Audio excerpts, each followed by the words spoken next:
Qué gusto encontrarnos de nuevo. Soy el profesor Obed Santos Huerta y les doy la bienvenida a las alumnas y alumnos de lengua materna de segundo grado de secundaria. Antes de iniciar, les recuerdo que debemos seguir cuidándonos, lavándonos frecuentemente las manos, con agua y abundante jabón, usando el cubrebocas adecuadamente, de forma que proteja nariz y boca. Y aunque juntos, guardar y pedir la sana distancia. La salud es primero. Además, ¿ya hicieron algo de ejercicio? Hay que mantener el cuerpo sano. Nuestra sesión se titula Escucho cómo hablas y pienso cómo eres. En esta ocasión tenemos como invitado al doctor Julio Serrano, quien es especialista en sociolingüística y dialectología hispánicas, además sociolingüista de la lengua de señas mexicana, así como investigador en variación fónica y gramatical. Es un placer tenerlo con nosotros, doctor. Muchas gracias, maestro Obed Santos. Es un gusto estar con ustedes con el propósito de identificar los prejuicios asociados a las maneras de hablar el español. Los prejuicios son algo a lo que todos nos hemos enfrentado. Cada uno de nosotros los hemos tenido y también hemos sido blanco de ellos. Por eso es importante poder identificarlos. En este caso, cuando son empleados de manera lingüística. Juntos vamos a revisar la importancia de reconocerlos. Aquí vamos. En esta sesión, el aprendizaje esperado es investiga la diversidad lingüística y cultural de los pueblos hispanohablantes. Reflexionaremos sobre las valoraciones y su relación con el respeto a la diversidad cultural y del lenguaje de los pueblos hispanohablantes. Es un tema de suma importancia en la actualidad, ya que esa diversidad en el lenguaje es también una muestra de todas las posibilidades que tenemos como seres humanos. Se ha dicho que en la lengua está el árbol genealógico de una nación. Por ello, cada palabra es un mundo. Y una de nuestras misiones es respetar y conservar cada uno de esos mundos. Para iniciar, identifiquemos algunos de los prejuicios asociados a la manera de hablar, sus efectos y consecuencias. Reflexionemos juntos acerca de lo siguiente. Seguramente, al visualizar las iconografías, imaginan que estas personas hablan de manera propia a su contexto. Así que es imprescindible que se cuestionen. ¿La apariencia de las personas se relaciona con su manera de hablar? ¿Consideran que los jóvenes y los adultos tienen distintas formas de hablar y expresarse? ¿Alguna vez los han juzgado o etiquetado por la forma en la que hablan? Las respuestas a las interrogantes anteriores seguramente son variadas, porque surgen de la interacción social que cada uno de nosotros hemos tenido a lo largo de nuestra vida. No todos nos identificamos con las mismas cosas. Por ello, es importante que reflexionemos por qué juzgamos o estereotipamos a los demás. Como al usar adjetivos como los fresas, el naco, la banda, entre muchas otras formas que lastiman y discriminan, aunque de primera impresión no seamos conscientes de ello. Este tipo de prejuicios, además, afectan la convivencia de los pueblos, sin valorar la riqueza lingüística y cultural que todos aportamos a nuestro mosaico social. Pero antes de entrar en materia, es importante que conozcan qué es un prejuicio y qué es un estereotipo lingüístico. Estereotipo lingüístico es el término que se emplea para una asociación consciente de un rasgo lingüístico con una característica no lingüística, que puede o no responder al uso real de la lengua, según menciona la investigadora Carmen Silva Corbalán en su libro Sociolingüística y Pragmática del Español, como cuando asumimos la forma de que alguien hablará o se expresará simplemente por cómo va vestido. Entre los jóvenes, algunas de las ideas más asumidas son la forma de pensar, aprender y hablar de ciertas realidades de su entorno social. Muchas de estas ideas son compartidas con menor o mayor grado por los otros miembros de la sociedad que están cerca de ellos. Y este tipo de pensamientos refuerza las frases cotidianas. Los padres transmiten a sus hijos, los adultos a los jóvenes y así de generación en generación. Estas diversas formas del lenguaje se convierten en etiquetas sociales que se han impregnado de tal manera que forman parte de la cultura social, misma que no siempre es justa con todos los grupos. Por otra parte, un prejuicio lingüístico es una opinión negativa sobre una persona que se basa en su manera de hablar, usualmente el desconocimiento de la existencia de variedades lingüísticas provoca que muchas personas se formen prejuicios al enfrentarse a variantes del español que no son las que conocen. Doctor Julio Serrano, la primera pregunta obligada sería: ¿usted cómo identifica los prejuicios lingüísticos? Bueno, los prejuicios o ideologías lingüísticas surgen siempre por el contacto entre variantes de las lenguas o entre lenguas distintas, sobre todo cuando existe una relación asimétrica entre ellas. Normalmente son juicios de valor sobre las características de la lengua en cuestión, pero estos juicios abarcan terrenos más allá de la expresión lingüística. También tienen que ver con toda la percepción que se tiene sobre la cultura de los hablantes. Entonces, ¿cómo identificar los estereotipos formados por el estilo del habla? Los estereotipos pueden atestiguarse en el habla cotidiana cuando una persona imita a hablantes de otras variedades. Por ejemplo, también se expresan en los doblajes de películas, de series de televisión, en personajes cómicos, de internet, en televisión, en los memes incluso. Con base en su respuesta, ¿cómo podríamos decir que los prejuicios lingüísticos y estereotipos condicionan la convivencia social? Los estereotipos negativos sí pueden ser muy dañinos, porque caracterizan a los hablantes como seres incompetentes, ignorantes o incluso peligrosos para la sociedad. O puede que los encasille en un rol que no necesariamente es el que desean o tienen pensado cumplir. Es fundamental identificar las acciones o palabras que utilizamos en la vida diaria y que sin darnos cuenta dañan a los demás. Pero sobre todo, ser conscientes de lo imprescindible y benéfico que es para nuestra convivencia y nuestra comunidad aprender a no prejuzgar. Es verdad, de hecho podríamos intentar ofrecer ayuda a quien necesite adaptarse a una nueva forma, ¿no?, del lenguaje. Tal como sucedió en la historia Pigmalión, una obra del dramaturgo inglés George Bernard Shaw, publicada en 1913. En ella acompañamos la travesía de una chica vendedora de flores que nos retrata el efecto social de los prejuicios lingüísticos. Veamos el siguiente video realizado por la alumna Alexandra López Cárdenas. Pigmalión. Esta historia comienza con un profesor de fonética llamado Henry Higgins, quien transcribe a la salida del Covent Garden la dicción de las personas que se resguardan de la lluvia junto a él. Ahí se encuentra a una florista, Eliza Doolittle, quien para ser una señorita, muchos consideraban que hablaba de forma vulgar, que la desentonaba de las demás señoritas, pero destacaba en su manera de vender sus flores.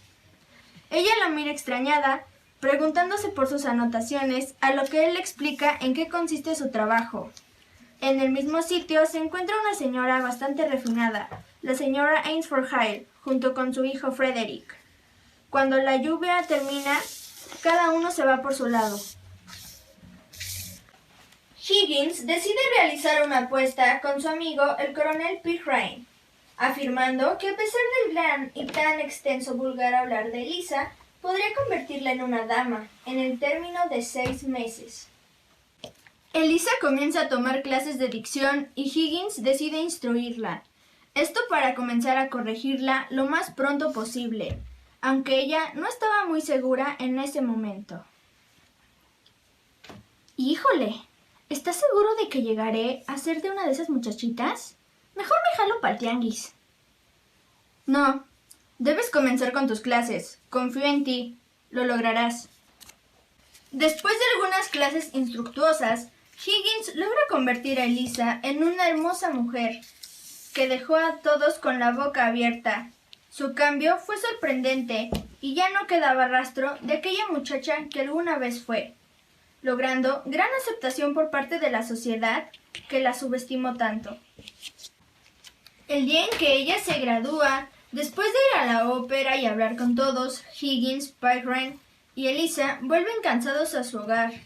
Pirrain se va a dormir y Eliza y el profesor se quedan peleando. Esta pelea termina con Eliza saliéndose de la casa. y con Higgins desesperado por encontrarla. En ese momento, se dan cuenta de que a pesar de que nunca se han amado, no pueden estar separados. Siempre estaré agradecida con usted. Es un excelente instructor. Lo recordaré siempre. Al final, la joven Elisa, quien ahora es una mujer completamente transformada, termina casándose con Frederick Ainsford Hyde, hijo de la señora Ainsford, quien había conocido tiempo atrás. Fin. ¿Se dieron cuenta de las barreras lingüísticas a las que se enfrentaba Eliza Doolittle? Gracias a la intervención de Higgins y sus conocimientos en fonética, Eliza logra insertarse entre la alta sociedad londinense en cuestión de meses. Eso nos lleva a preguntarnos sobre nuestro país y las barreras lingüísticas. Doctor, ¿actualmente existe exclusión social en nuestro país a causa de la lengua? Por supuesto. Existe la exclusión de grupos hablantes de lenguas originarias. Según nuestra Ley General de Derechos Lingüísticos, todos los niños, sin importar si provienen de un pueblo originario, sí, deberían tener asegurada su educación en lengua materna, en su lengua materna, compromiso que no se cumple todavía. ¿Y cuáles son los prejuicios y estereotipos asociados a las diferentes maneras de hablar? Bueno, como se ha mencionado, un derecho humano fundamental es a no ser discriminado, sí, ni por nuestra sexualidad, origen étnico, religión y, por supuesto, por nuestra lengua. Entonces, cuando se hacen burlas de alguien por su manera de hablar, se está violando un derecho humano fundamental. Normalmente se asocia a los hablantes discriminados con condiciones no deseables, con la ignorancia o la marginación social, entre otras. Con lo expuesto hasta el momento, tenemos algunas alumnas y alumnos con inquietudes propias de su entorno social. Vamos con la pregunta de Mirel Bernstein Ibarra. ¿Qué recomendaciones nos daría para disminuir la discriminación lingüística? Se trata de respetar la forma de hablar de cada uno de nosotros. Imagínense que se burlaran de ustedes todo el tiempo por la forma en cómo se expresan. ¿Cómo se sentirían? Pues lo mismo ocurre con alguien que recibe burlas o imitaciones, por ejemplo, para lastimarlo, ¿no? Con ello se está violando el derecho de esa persona a vivir en paz y a no ser discriminado. Doctor, ¿a qué se refieren los prejuicios implícitos dentro del entorno escolar? Cuando a un niño se le prohíbe hablar su lengua materna en la escuela, se está violando sus derechos humanos fundamentales. Hay que insistir en ello. De igual manera, si alguien decide burlarse o aislar socialmente a cualquier niño por esas mismas razones, al no asegurarles a los estudiantes un desarrollo adecuado, psicosocial, cognitivo, físico, afectivo, se está cometiendo un acto de injusticia, de desigualdad y de ilegalidad. Así de delicado es. Nos ha detallado claramente lo negativos que pueden llegar a ser los prejuicios. Sin embargo, ¿en qué momento estos se vuelven peligrosos para una alumna o alumno? Los prejuicios se vuelven peligrosos cuando una ideología lingüística, es decir, alguien que piensa que su forma de hablar es superior, ¿no?, impide la convivencia sana y respetuosa entre los hablantes. Debido a las variantes del español, en muchas ocasiones se origina el estereotipo de que en ciertas regiones del país las personas hablan mal. Esto puede ser a causa del uso excesivo de frases, acentos particulares o a la diferencia fonética en ciertos términos o expresiones. No hay forma buena o mala de hablar una lengua. Nuestro entorno y el contexto de habla determinan y guían la forma en que nos expresamos. O sea, mientras en ciertas regiones del país una palabra puede tener connotaciones groseras o chistosas, en otro lugar puede ser de uso normal. Por ejemplo, la palabra plebe en Sonora significa niño, pero en la Ciudad de México refiere a alguien sin educación. Nada que ver un sentido con el otro. Pero ambos son válidos. Eso es lo importante. La identidad social de una persona, como su piel, una discapacidad, preferencia o credo, pueden convertirse en fuentes de prejuicios sociales. ¿cómo se refleja eso en nuestro lenguaje? Hay muchas maneras en que estos prejuicios se reflejan, desde burlas, insultos o aislamiento social, que pueden escalar hasta la violencia física. También el uso de ciertas palabras para hablar de gente con capacidades especiales. Por ejemplo, no existen sordomudos, sino personas sordas. Otro ejemplo, las lenguas originarias son lenguas, no dialectos. Incluso el silencio puede ser violento. No responder o ignorar a alguien puede ser una manera también de discriminar. Hemos detectado un problema, pero también es necesario trabajar en pos de la solución. ¿De qué manera se pueden modificar los prejuicios establecidos por los adultos al momento de educar a sus hijos? Mira, yo pienso que podrían darse talleres para padres en los que un especialista, por ejemplo, un lingüista, puede hablarles sobre las lenguas de México, cómo contribuyen a nuestra riqueza cultural, son parte de nuestro patrimonio. También se debe lograr que sean conscientes los padres de que las lenguas indígenas son muy complejas y sofisticadas, al igual que cualquier otro idioma en el mundo. No existen lenguas más limitadas que otras. Ese prejuicio hay que erradicarlo de una vez y para siempre. En la medida que los adultos comprendan estos principios, los podrán transmitir a sus hijos. Por supuesto, ustedes como alumnos no viven solo en casa. La educación pública, los medios masivos y el contenido que consuman en Internet tendrá un papel fundamental en la erradicación de estos prejuicios. La alumna Erika Aimé Dimas Ibarra quiere preguntarle lo siguiente. ¿Qué papel desempeñan los lugares en los que vivimos, los establecimientos que visitamos y los programas que vemos en nuestra postura para prejuzgar el habla de los demás? Sí, es importante ser críticos con los contenidos que consumimos en nuestra vida cotidiana, en Internet y en las redes sociales. Nuestra postura ante las diferencias con los demás, en cuanto a formas de hablar o de pensar, deben ser muy abiertas y respetuosas. Tú no eres mejor ni peor que yo, solo eres diferente, ¿sí? Tratar al otro como quiero que me traten a mí, es así de sencillo. Los estereotipos negativos son una exageración, es una imagen muy distorsionada de las personas, de sus lenguas y culturas, y debemos eliminarlos por completo para asegurar una convivencia sana y respetuosa. Todo esto nos ayuda a tener una mejor comprensión sobre el punto que estamos abordando en esta sesión. Ahora tenemos al alumno Sebastián Beristain Ibarra. No quisiera excluir a nadie, pero tengo un compañero cuya forma de hablar es diferente a la de los demás compañeros varones. Él es buena onda con todos y trata de ser amable, pero su forma de hablar le ha llevado a recibir burlas y rechazos. ¿Qué puedo hacer para integrarlo al resto del grupo? Todos deben entender que la lengua materna se respeta.